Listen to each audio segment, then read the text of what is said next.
Hey everyone, it's great to see you here today, and it's great to share a conversation with Sean Loney and Susan.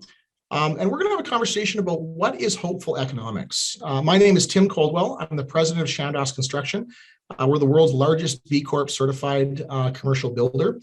I'm really interested in using our supply chain as a force for good. Yeah, Susan here from Alterna Savings. I consider myself an entrepreneur inside of an organization.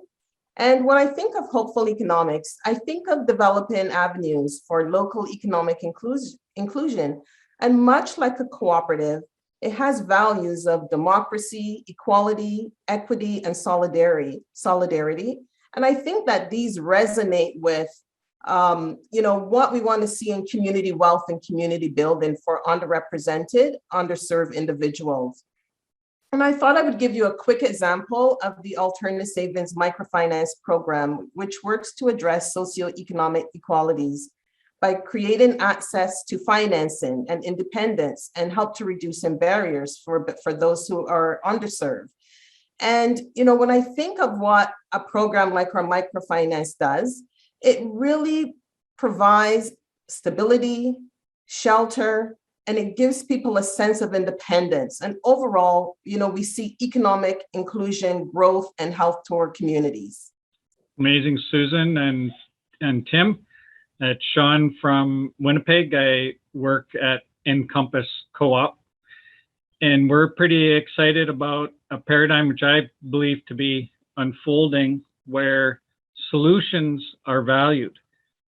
It took us a while to figure it out, but when nonprofits and social enterprises, people in the community economic development sector, and private companies that are doing good work, there's a lot of financial benefits that are enjoyed by governments as people who are struggling are less frequently in contact with emergency services and other government programming. So where my head is at is a big opportunity of new ways of engaging government so that we can get paid for the value of our work. That might mean social procurement. It might also mean procurement that is a tool to be used to reduce things like homelessness and incarceration and poverty. So looking forward to the unconference and seeing how things unfold. Nice to be together.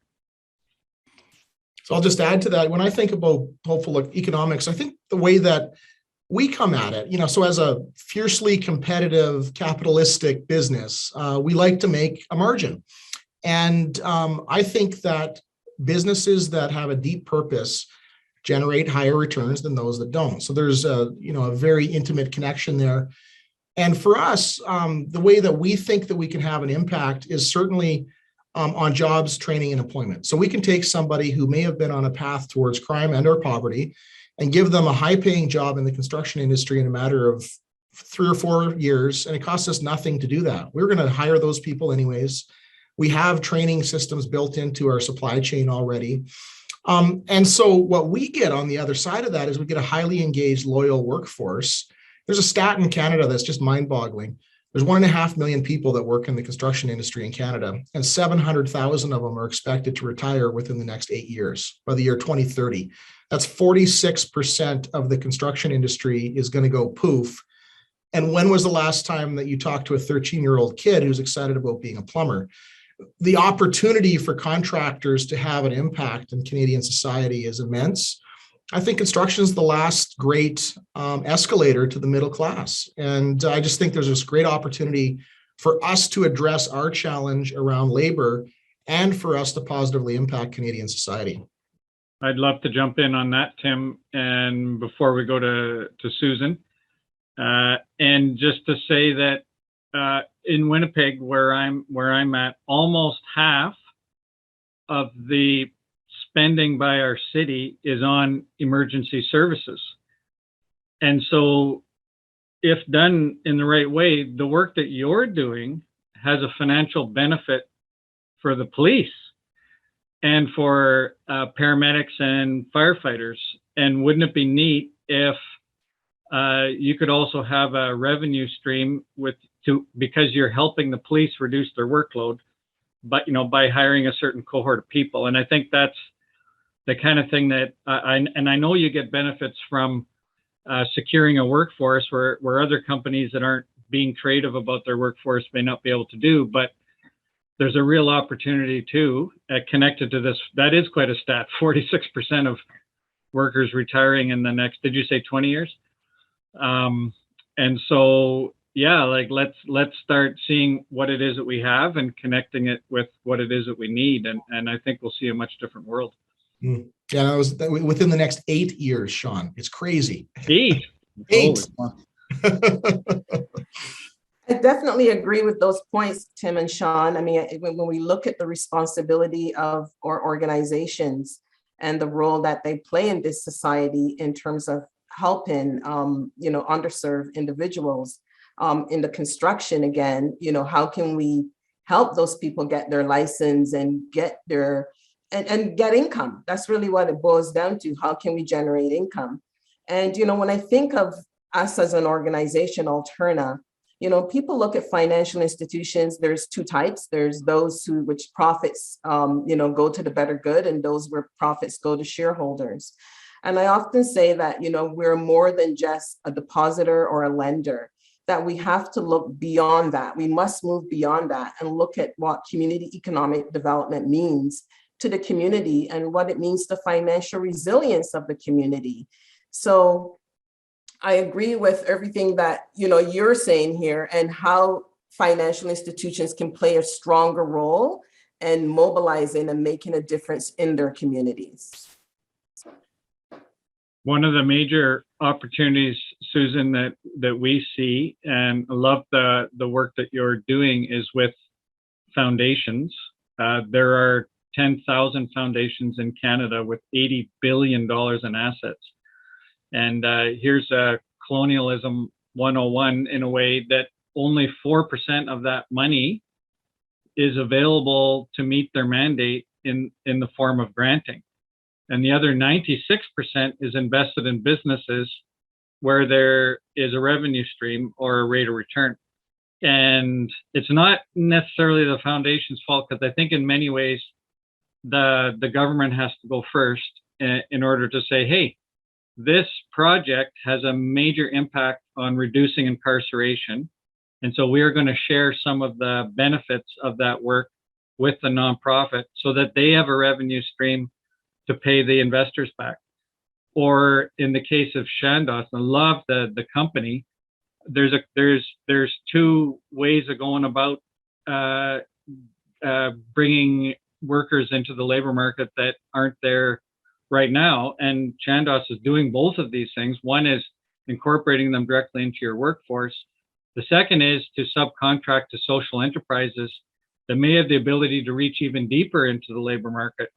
For example, partnering with the Women's Center, with a group of women who may need more supports than the folks that you might be prepared to hire. So I wonder, Tim, if you can comment a bit on that dual strategy that I know you're aggressively involved with and leading the way.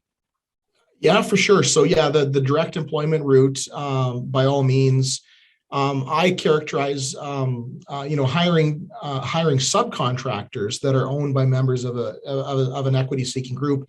That in our lexicon, we kind of call that impact spend. And any opportunity where we have to help a smaller subcontractor get going, teach them how to get bonding capacity, how to do forecasting, how we can build capacity with them. I think it's just a great opportunity for us as an organization. I will say, the ability for us to have an impact is a really attractive recruiting tool. There's a stat that I always like to throw out. Only 13% of the workforce in North America truly love their job. And, people want to be part of something that's bigger than themselves. So what if we as an employer could have 23% or 33% or 53% of our employees that absolutely loved their job because they could live their personal purpose through the work that we do? They can see the impact that they're having in community. I really think that's how you win the war for talent. And I think that's also part of this conversation. Agreed, Tim. Just circling back to Sean's point he made on foundations and the percentage that really goes to underserved communities. Yeah, I'm from the Black community, and I know foundations, less than 1% of their philanthropic dollars are given out to nonprofit organizations. And, I think that speaks volume of the work we need to do. And one of the things that, I would say we do in my department, the Community Impact Department at Alterna, we've become advocate connectors and collaborators in terms of mobilizing and bringing communities together. And just recently, there was a Black organization that does microloans, but it simply didn't have the capital. And using our connections into the foundations, we were able to pair them together. And now, the foundation has given some dollars to that organization. That organization can now lend into the community. And that's where we see that, the ripple effect of doing good in communities. So to join in a way Tim's work and Susan's work, so I've been involved with a big team of people, but starting social enterprises in the trades like Build and Purpose Construction in Winnipeg, Build Saskatoon, community builders in Barrie and in Sudbury, and building up in Toronto, Impact Construction in St. John's, Newfoundland. And the next step for us really is to look at not just for example, the drywalling we're doing or the framing or the painting, because when we're doing that work, we're getting paid market rates more or less, but we're only getting paid 10 cents on the dollar for the reduction in incarceration or the reduction in the number, the social assistance dollars that are being paid, or the reduction in courts and so on and so forth. So the next step for us is to look at social procurement in two ways. So not just in the way of saying, hey, do business with us because to public and nonprofit housing organizations because we'll hire your tenants, but also to be able to say to justice departments across the country, look, we're hiring people with criminal records with very high recidivism rates. Those recidivism rates go down.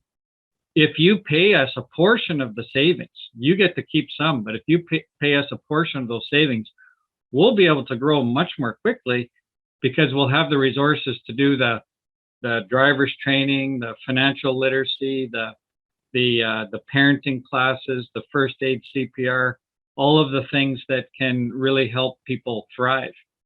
And that's what's the exciting paradigm shift for us really, is turning governments from a funder into a customer. And I keep coming back to governments because some of the magic that we're all doing is financially benefiting government. And if we just give them that benefit, we're not being very entrepreneurial.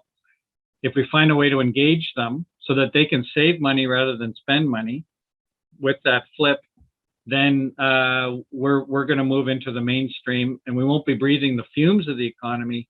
Instead, we'll be a regular way of doing business. That's great, Sean. I'll just add a couple of kind of closing comments before I invite Susan next and then Sean last to kind of close us out here.